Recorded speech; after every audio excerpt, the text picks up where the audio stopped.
तो नरहरदेव जी गोरीलाल ठाकुर जी की सेवा करते थे और गोरीलाल कुंज के मुख्य अर्चक। कई सारे शिष्य थे उनके, उन्हीं शिष्यों में एक थे श्री रसिकदेव जी, जिनका पद अभी हम लोगों ने गाया। तो नरहरदेव जी के मन में आता तो था कि मैं गोरीलाल ठाकुर जी की सेवा रसिकदेव को दे दूं, लेकिन उनके मन में आया कि पहले परीक्षा ले लूं, ये वास्तव में योग्य है कि नहीं सेवा के। बहुत सुंदर लीला है। तो नरहरदेव जी ने क्या किया, अपने दूसरे शिष्य को बुलाया और कई 2-3 शिष्यों को बुला करके कहा, बोले सुनो, कल से तुम लोगों को एक अभिनय करना। अभिनय मतलब नाटक। कैसा नाटक? बोले जबरदस्ती की शिकायतें लेके आनी है रसिकदेव की मेरे पास। कभी अपना कोई वस्त्र फाड़ देना और मुझसे आके शिकायत करना, रसिकदेव जी ने फाड़ दिया। कभी कोई सामग्री गिरा देना, कह देना रसिकदेव जी ने। तो सब बोले गुरुजी ऐसा क्यों? बोले जैसा हम कह रहे हैं वैसा करो, हमको परीक्षा लेनी है रसिकदेव की। और दूसरे दिन बेचारे रसिकदेव जी तो बड़े सीधे थे, बहुत सौम्य, बहुत सरल सीधा स्वभाव उनका। लेकिन गुरुदेव परीक्षा लेने पर आए और वो भी बिल्कुल फेंट कस के आए कि ऐसी परीक्षा लूंगा, देखो भाग्य बनाइए कि ठाकुर जी की सेवा आपको सरलता में प्राप्त हो गई। किसी काल में गुरुदेव इतनी परीक्षाएं लेकर के ठाकुर सेवा देते थे। आजकल तो दीक्षा भी बहुत जल्दी मिल जाती है। गुरुदेव के पास गए, हमको आपसे दीक्षा लेनी है, गुरुजी भी तैयारी बैठे, आओ ले जाओ। कल रात्रि हम एक घर पर गए तो वहां हमने एक बात कही कि पढ़ाई पूरी करके डिग्री ली जाती है कि डिग्री पहले लेके पढ़ाई की जाती है? बताओ। पढ़ाई पहले की जाती है ना। इसलिए पहले सत्संग खूब करो, जीवन में खूब श्रवण करो, खूब संत जनों की सेवा करो, खूब वृंदावन की सेवा करो। और उसके बाद जब तुमको लगे कि हां अब हम थोड़े पवित्र हृदय के हैं, तब गुरु दीक्षा लो। गुरु जी तो मना करेंगे नहीं, पर आपको विचार करना चाहिए, आप योग्य हो गए क्या? आप गुरु आज्ञा का पालन करने लायक बन चुके हो? तो नरहरदेव गुरुदेव ने मन बना लिया कि रसिकदेव की हमको परीक्षा लेनी। और दूसरे दिन वही हुआ। अब कभी एक शिष्य आता, बोले गुरुजी देख लीजिए, रसिकदेव जी को समझा लीजिए, इन्होंने जो है हमारा वस्त्र फाड़ दिया। और रसिकदेव जी वहीं बैठे थे। और रसिकदेव जी बोले मैंने कब फाड़ा? झूठ मत बोलो, तुमने फाड़ दिया, तुमने जोर से खींचा था उठा करके और तभी हमारा वस्त्र फट गया। गुरुदेव देख लीजिए, इनको समझा लीजिए। लेकिन रसिकदेव जी का स्वभाव ऐसा था, हो सकता है गलती से हमने कर दिया हो, हम भूल गए, हमने कब किया याद नहीं आया, गुरुदेव क्षमा प्रार्थी हैं, अब नहीं करेंगे। अब यहां गुरु दोनों बात कर रहे हैं, परीक्षा भी ले रहे हैं और शिष्यों को बता भी रहे हैं। उसकी सहनशीलता देखो। हम होते तो क्या करते? FIR दर्ज करवाए आते दूसरे चेला के नाम, मुंह पे झूठा आरोप लगावे। और आजकल तो एक नया ट्रेंड चला, आजकल नहीं, चल तो बहुत समय से रहा है, भगवान की कसम तो यहीं धरी रहती जीप पे आगे। किसी की कसम खिवा लो, भगवान तो बेचारे थर-थर कांपते रहे, मेरी मत खा लियो भैया। अच्छा, लोग इतने विचित्र होते हैं, कई हमारे परिकर के भी हैं ऐसे। उनसे कहो हमारी सौगंध खाओ, आपकी नहीं खाएंगे लेकिन भगवान कसम खा रहे हमने नहीं। भगवान इतने सस्ते हैं, को पता है कि ठाकुर जी को तो कुछ कहना नहीं आके। लेकिन एक बात बताते हैं हम आपको, व्यास मंच पर बैठ करके कह रहे हैं, ये कसमों से होता तो होगा ही कुछ ना कुछ, पर ठाकुर जी की कसम यदि आप खाते हो, भले ही आप कितने भी सत्य हो, आप ठाकुर जी की कसम यदि खाते हो तो आपका प्रारंभ से लेकर अब तक जितना भजन साधन हुआ सब नष्ट हो जाएगा। ठाकुर जी की कसम मत खाइए, कभी भगवान की कसम नहीं खानी है।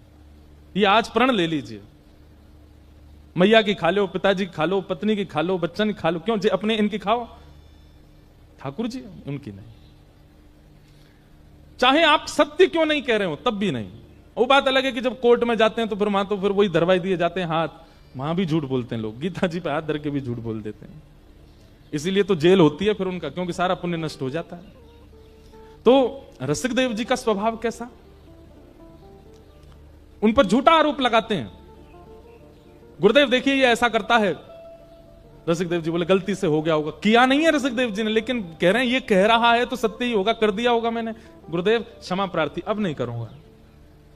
दूसरे दिन फिर कोई चेला ने आके शिकायत की, तीसरे दिन फिर कोई चेला ने शिकायत की। ऐसे इतनी शिकायतें हो गई, रसिकदेव जी को खुद ही लगने लगा कि मुझ में अपराध है। और एक दिन नरहरदेव जी गुरुदेव जो थे उनके, उन्होंने कहा ए रसिकदेव इधर आओ, तुम्हारी बहुत शिकायतें आ रही हैं हमारे पास, अब अगर एक भी शिकायत आई तो हमको कठोर नियम लेना पड़ेगा। बोले गुरुदेव मैं कुछ नहीं करूंगा।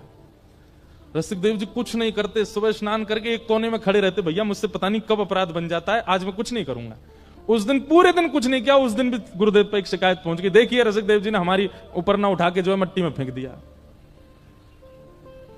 गुरुदेव ताम्र वर्ण, आंखें लाल, मुख लाल, बोले रोज तुम्हारी शिकायत आती है, रोज सब आके तेरी शिकायत करते हैं, तो एक काम कर आश्रम से निकल जा। रसिक देव जी हाथ पैर कांप रहे हैं, रो रहे हैं, बोले गुरुदेव मैंने अपराध किया, उसका मुझे दंड आप आश्रम में ही दे दीजिए, लेकिन मुझे दूर मत कीजिए, मैं आपको देखे बगैर रह नहीं पाऊंगा। एक बार को प्रिया प्रियतम के नित्य दर्शन ना हो मुझे स्वीकार है, पर मेरे गुरुदेव मुझे ना दिखें ये मुझसे सहन नहीं होगा गुरुदेव। बोले सुन, हमारी आज्ञा मान और आश्रम छोड़ के चला जा, अभी जा। रसिक देव जी बोले गुरुदेव दूसरी बार कहना नहीं पड़ेगा आपको, मैं जाता हूं। और अपने सब गुरु भाई जो शिकायतें करते थे वो अंदर ही अंदर वे सब रो रहे हैं, क्योंकि रसिक देव जी ने कुछ किया नहीं, ये तो गुरुदेव करवा रहे हैं। सबसे क्षमा प्रार्थी हो गए, मुझे क्षमा कर देना गुरु भाई, मैंने जो किया मुझे क्षमा कर देना। और अपने गुरुदेव की चरण रज को लेकर के एक पोटली में और आश्रम को प्रणाम करके, गुरुलाल जी को प्रणाम करके निकल गए। और यमुना तट पर जाकर के इतना रोए, इतना विरह व्याकुल, अपने हृदय पर हाथ रख करके बस रुदन करते रहते हैं। एक दिन, 2 दिन, 3 दिन बीत गए, भोजन अन्न जल कुछ ग्रहण नहीं किया।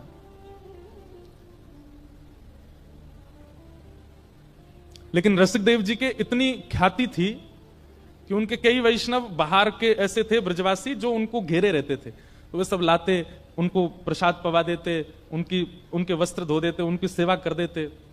पर रसिक देव जी व्याकुल पड़े रहते, मेरे गुरुदेव ने मुझे दूर कर दिया अपने से। नजरों से गिराना ना, चाहे जितनी सजा देना, नजरों से गिराना ना, चाहे जितनी सजा देना, नजरों से जो गिर जाए, नजरों से जो गिर जाए, मुश्किल ही संभल पाए, राधे तेरे चरणों की, श्यामा तेरे चरणों की, घर धूल जो मिल जाए, सच कहता हूँ मेरी तकदीर बदल जाए, राधे तेरे चरणों की। ये तो वही समझ सकता है जब कोई प्रेम करने वाला, अत्यंत प्रेम करने वाला आपसे नजर फेर लेता है, उस समय ऐसा लगता है असंख्य बाण मार दिए हो हम।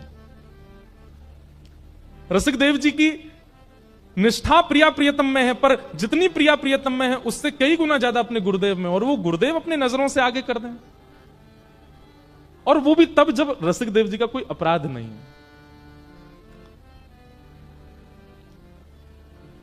चले गए वृंदावन तट, यमुना तट पर बैठे हैं। कुछ दिन लगे उनको ठीक होने में, संभलने में। कुछ दिन बाद संभल गए, वृंदावन की परिक्रमा करते, रच का तिलक करते, यमुना जी को प्रणाम करते, अपना भजन करते, गुरुदेव का मानसी चिंतन करते, मन में चिंतन करते। लेकिन एक दिन इतनी व्याकुलता बढ़ गई, बिना गुरुदेव को देखे महीनों निकल गए हैं। तब उन्होंने अपने एक साथी को बुलाया और कहा सुनो, बोले एक सेवा करोगे? बोले क्या? मेरा नाम मत लेना, पर तुम जाओ और गुरुदेव से जाके निवेदन करो कि गुरुदेव स्नान करने के बाद जो उनके पुराने वस्त्र होते हैं ना, वो तुम्हें दे दिया करें। तुम ऐसा कहना कि तुम धो के सुंदर उनको इत्र आदि लगा करके स्वच्छ करके गुरुदेव को दे दोगे, पर तुम लाके मुझे दे दिया करना। मुझे एक सेवा तो गुरुदेव की मैं यहां बैठे बैठे करूं। व्यक्ति गया और नरहरदेव जी से जाके निवेदन किया, गुरुजी हमारी प्रार्थना है कि आपके जो वस्त्र हैं वो धोने की सेवा हमारे परिवार को मिले। नरहरदेव जी बोले अरे तो इसमें क्या बात, ठीक है कल से हम तुमको दे दिया करेंगे। सब लोग इधर देखो, पीछे वाले कुछ होता है वहीं देखने लगते हो, इधर देखो, इतने बढ़िया चरित्र चल रहा है, सुनो। तो अब वो व्यक्ति गया और नरहर देव जी गुरुदेव के जितने वस्त्र होते थे ला करके रसिक देव जी को दे देते। रसिक देव जी पहले तो गुरुदेव के वस्त्रों को लेते, फिर उनको प्रणाम करते, फिर उनकी सुगंधी लेते, उन्हीं को वंदन करते, उन्हीं से लिपट लिपट के रो लेते, मेरे गुरुदेव के वस्त्र हैं। और फिर उसके बाद सुंदर जल से उनको स्वच्छ करते, सुखाते, वही उनकी सेवा, नाम जप और गुरुदेव के वस्त्र धोना, यही उनकी सेवा थी। गुरुदेव के 2 वस्त्र हैं, ऊपर का कुर्ता, नीचे की धोती, यही युगल सरकार मान लेते हैं, इन्हीं की ऐसी आराधना करते। और उसमें बढ़िया इत्र लगा करके स्वच्छ बिल्कुल सीमित वो करके उसको भिजवा देते। नरहर देव जी को बड़ा सुख मिलता, उनका भजन में और सुख बढ़ने लगा, वो वस्त्र धारण करते प्रिया प्रियतम के प्रति और भाव बढ़ने लगा उनका। जब अपना भाव बढ़ता देखा ठाकुर जी के प्रति, 2-4 दिन में उनको लगा इतना प्रेम पिछले बीते सालों में मुझे ठाकुर जी से नहीं हुआ, ये जब से ये वस्त्र धोके लाने लगा मेरा प्रेम ऐसा अटूट हो गया ठाकुर जी से। एक दिन उसको बुलाया, बोले इधर आ, वस्त्र तू ही धोता है? जी गुरुदेव। झूठ मत बोलना, अगर तैने झूठ बोला तो मैं श्राप तो नहीं दूंगा, लेकिन गुरुदेव के सामने झूठ बोलेगा तेरा भजन नष्ट हो जाएगा। वो घबरा गया, बोले गुरुदेव मैं नहीं धोता हूं, क्षमा, दृष्टता क्षमा करें।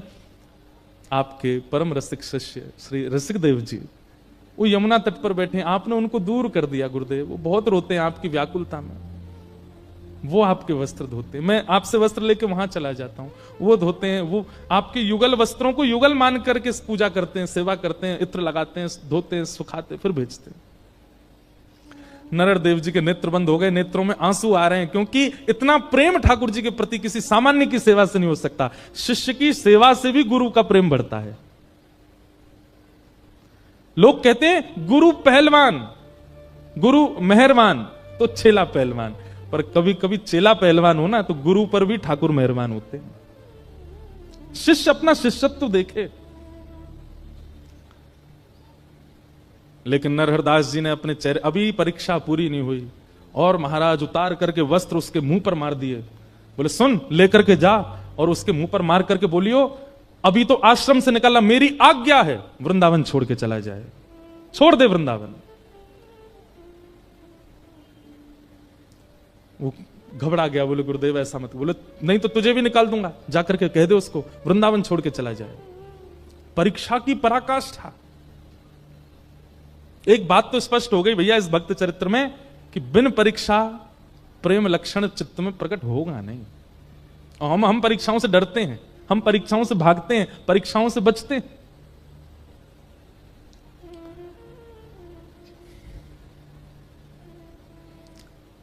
अब वो जो रोज गुरु जी के वस्त्र लाता था, आज वो रोता रोता रसिक देव जी तो प्रतीक्षा करते थे गुरुदेव के वस्त्र आ रहे होंगे, बड़े व्याकुल दौड़ करके आधे रास्ता में बोले आज तुम खाली आता है, वस्त्र नहीं लेकर के आए गुरुदेव के। चरणों में गिर गया, बोले कि मुझे क्षमा कर दें, गुरुदेव ने एक आज्ञा दी है और मैं वो आपको सुनाना चाहता हूं। रसिक देव जी बोले मेरे लिए आज्ञा दी? बोले हाँ। बोले क्या आज्ञा? बोले गुरुदेव कह रहे हैं कि आप वृंदावन छोड़ के चले जाओ। उन्हें पता चल गया कि आप सेवा कर रहे हैं वस्त्रों की, इसलिए गुरुदेव ने आज्ञा दी है कि आप वृंदावन छोड़ के चले जाओ। सुनते ही रसिक देव जी के नेत्र सजल हो गए। विचार कर रहे हैं ऐसा अपराध मैंने क्या किया, आश्रम से निकाल दिया, वृंदावन से भी दूर। अरे गुरुदेव के अलावा ये वृंदावन ही तो था, ये लता गुल्म पत्र यमुना जी और ये रज ही तो थी जिससे मेरे प्राण बच रहे थे, अब इससे दूर कैसे जाऊं? लेकिन गुरु की आज्ञा है।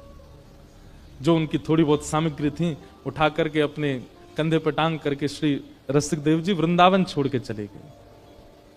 और वृंदावन छोड़ करके अब मथुरा में रहने लगे, कम से कम ब्रज में तो रहूं। अब फिर वही हुआ, महीनों तक तो उनको लगा ठीक होने में, महीनों बाद जब रसिक देव जी ठीक हुए, थोड़े व्यवस्थित हुए, गुरुदेव की याद आने लगी।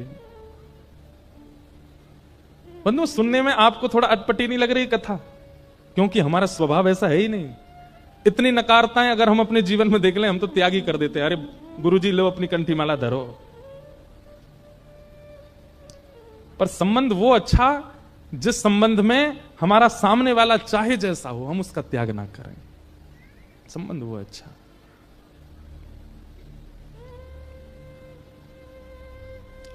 रसिकदेव जी मथुरा में रहने लगे।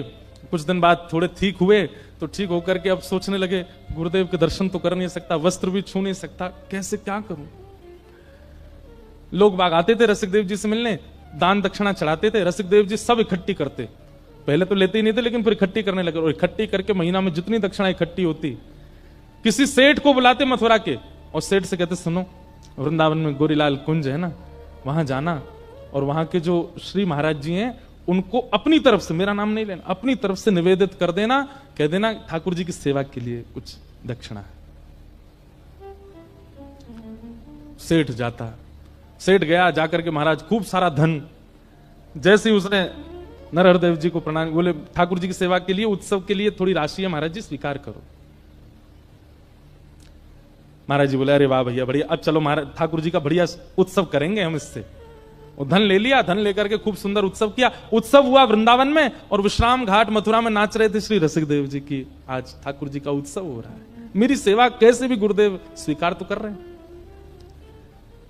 रसिकदेव जी को अब तो चाव होने लगा, जो भी आकर के कुछ देता सब इकट्ठा करते, और इकट्ठा करके फिर उस सेठ को बुलाते, बोले सुनो ये इस महीने गुरुदेव को दे आओ। 2-3 बार सेवा आ गई वृंदावन, चौथी बार नरहरदेव जी के मन में आई, बोले बहुत बड़ा दानवीर नहीं बनना है ये, महीना भर की सबरी कमाई ला करके और यहां चरणों में अर्पित कर देता है, ये सेठ इतना बड़ा दानी, इसके चित्त में इतना दान कहां से आ गया। सेठ लोग तो 1 साल में 1 बार दान करते हैं, 10 साल तक गाते हैं, ये हर महीने आ जाता है लेकर के। नरहरदेव जी ने कहा, ए सुने धरा सेठ, ये धन तुम्हारा है? बोले जी। उसको भी सौगंध दे दी, बोले देख तेरा नाश हो जाएगा, ऐसा हो जाएगा, मुझसे झूठ मत बोलना, सत्य बताइए धन किसका है। सेठ जी घबरा गए, बोले आपके शिष्य श्री रसिकदेव जी वो मथुरा में हैं, महीना में जितने उनके पास शिष्यगण आते हैं, जो भी कुछ चढ़ाते हैं, सब इकट्ठी करके मेरे हाथ भिजवा देते हैं। ताम्र वर्ण हो गया, लाल पड़ गई आंखें गुरुदेव की, और उठा करके सारा धन फेंक दिया उसके ऊपर, और कहा लेकर के जाओ इसको, और जा करके उसके मुंह पर मारना। उसको आश्रम से निकाल दिया, वृंदावन से निकाल दिया, अब भी पीछा नहीं छोड़ता है, कुछ ना कुछ करके यहां भेजता रहता सामग्री, क्या दिखाना चाहता है। और उसको आज्ञा देना, यदि गुरु के प्रति निष्ठा रखता है तो अब ब्रज छोड़ के चला जाए।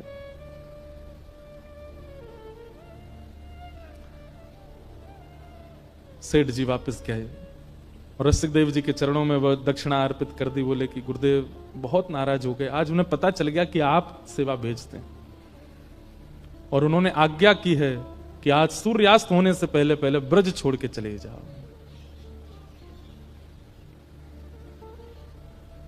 रसिकदेव जी व्याकुलता की पराकाष्ठा पार हो गए, अपनी सामग्री सब उठाई और तुरंत निकल गए वृंदावन ब्रज छोड़ करके, और ब्रज छोड़ करके अपने जन्म स्थान बुंदेलखंड के पास मध्य प्रदेश में पहुंच गए और वहीं रहने लगे।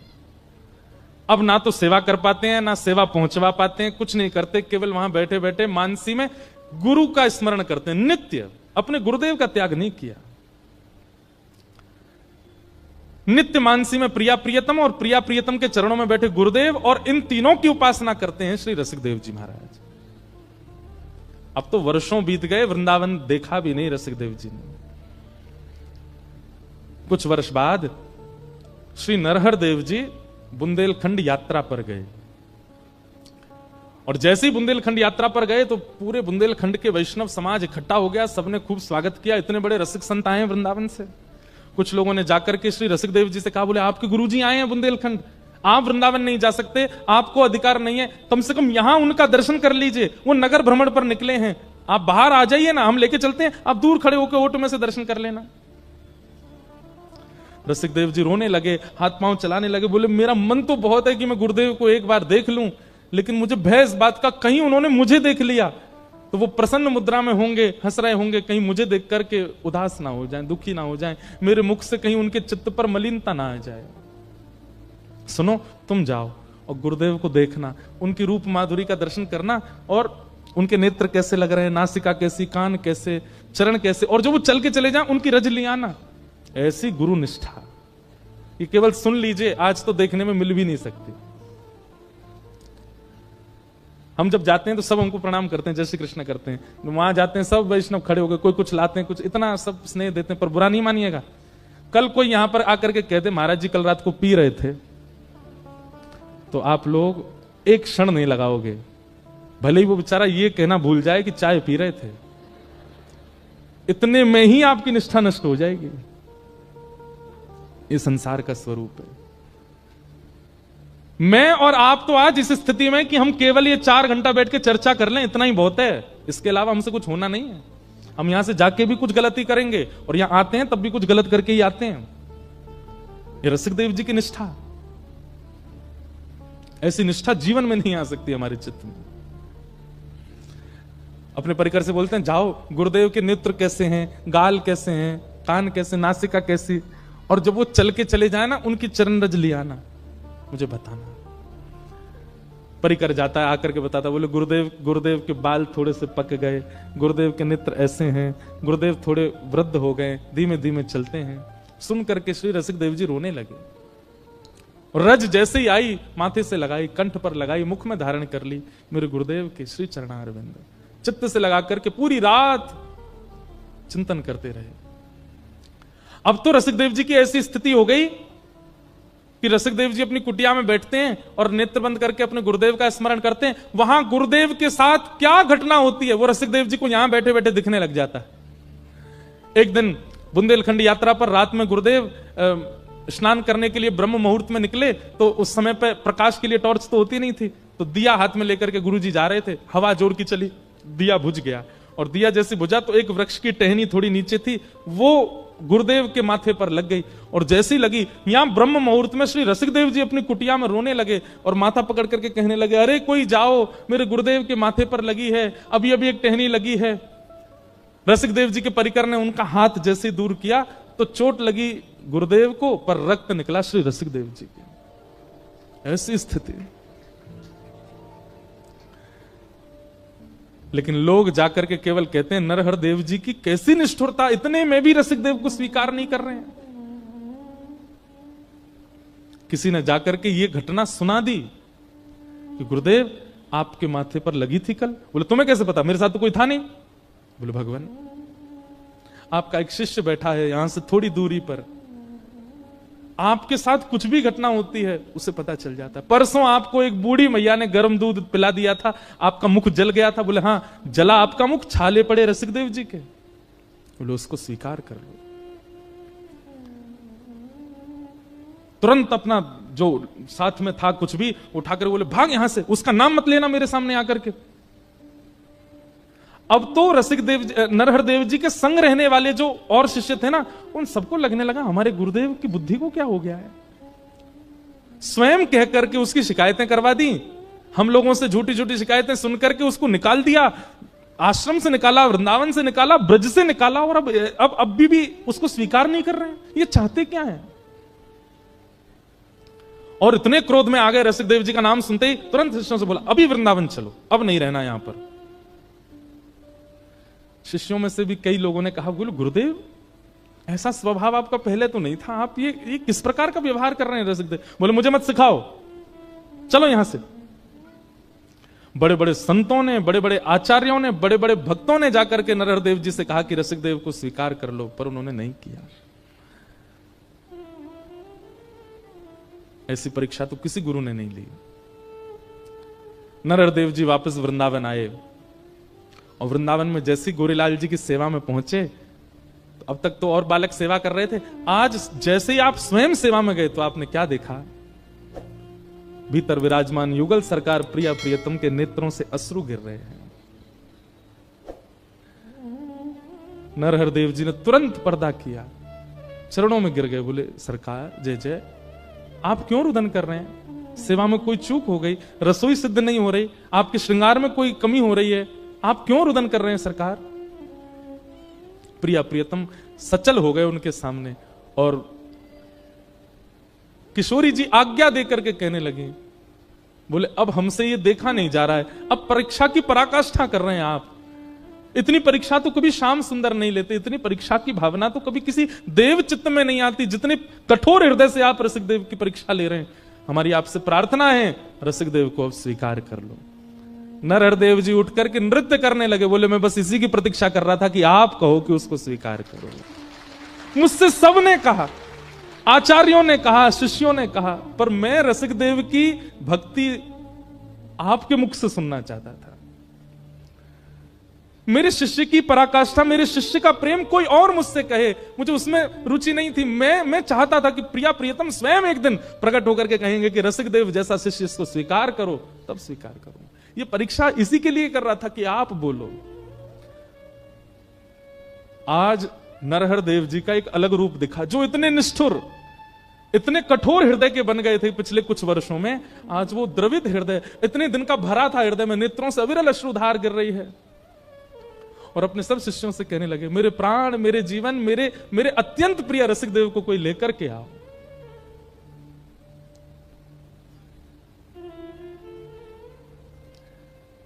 शिष्यों ने जाकर के श्री रसिकदेव जी को कहा, बधाई हो गुरु भाई, श्री गुरुदेव आपको वृंदावन बुला रहे हैं। और ये शब्द सुनने के लिए रसिकदेव जी के कान तरस गए थे कि मुझे गुरुदेव पुकारे। पैदल ही निकल पड़े बुंदेलखंड से, रोते बिलखते श्री रसिकदेव जी आए वृंदावन। और जैसी गोरीलाल कुंज में आकर के श्री गुरुदेव को आज वर्षों बाद देखा, लिपट गए एक दूसरे के अंक से। यहां दोनों का मिलन हो रहा है और भीतर प्रेमाश्रु पुलकित हो रहे हैं श्री श्यामा श्याम के नेत्रों से अविरल अश्रुधार। कभी कभी सिर पर हाथ फेरते हैं, कभी हृदय से लगाते हैं, कभी माथे को चूमते हैं। गुरुदेव बोले, रसिकदेव तेरी बहुत परीक्षा ली मैंने, लेकिन तेरी निष्ठा की बलिहारी, एक बार भी तेने मन में मेरे प्रति कोई दुर्भाव नहीं रखा। आज अपने जीवन की जमा पूंजी, अपने समस्त रसिक जनों की जमा पूंजी और मेरे प्राण आधार तुझे हम उपहार में देंगे। और रसिकदेव का हाथ पकड़ करके श्री गोरीलाल ठाकुर जी के चरणों में रख दिया। बोले, आज से तेरे जीवन यही है, क्योंकि वृंदावन से निकाला मैंने है और वृंदावन बुलाया इन्होंने है। मैं तुझे वृंदावन बुलाऊं ये मुझ तक सीमित होता। गुरु तो कृपा कर देता है, शिष्यों पर बुला लेता है, पर मैं तो चाहता था मेरे रसिक देव को प्रिया प्रियतम बुलाऊं, और इन्होंने कहकर के बुलाया कि रसिक देव को बुलाओ, आज से यही तेरे सर्वस्व। ऐसे श्री रसिक देव वही गाते हैं, भाग्य बनो वृंदावन पायो, भाग्य बनो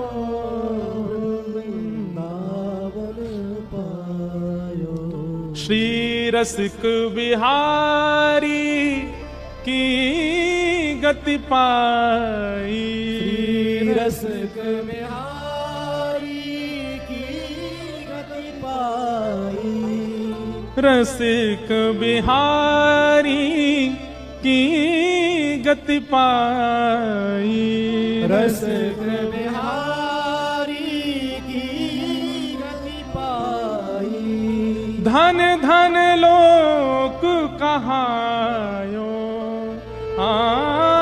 धन धन लोक कहायो, कहायो, भाग्य बड़ो वृंदावन आयो, भाग्य बड़ो वृंदावन पायो।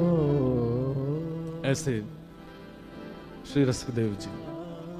तो मैं ये किस भाव से कह रहा था पूरी वृत्तांत को, कि हमें अवसर मिला है मानव देह, इस मानव देह के इस अवसर को व्यर्थ मत गवाइए। कम से कम इस कथा के बाद एक चीज निश्चय कर लीजिए कि आपसे कुछ ऐसा ना बने जिसकी आपको ग्लानि हो बाद में कि मैंने अपने जीवन में यह कृत्य किया। बंधुओं, ग्लानि में जीवन जीना भगवत प्राप्ति में बाधा बन जाता है। कहीं आत्मग्लानि ना हो, कहीं देह ग्लानि ना हो कि मैंने ऐसा क्यों किया।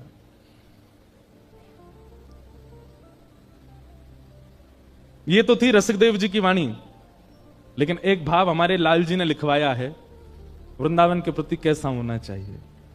राज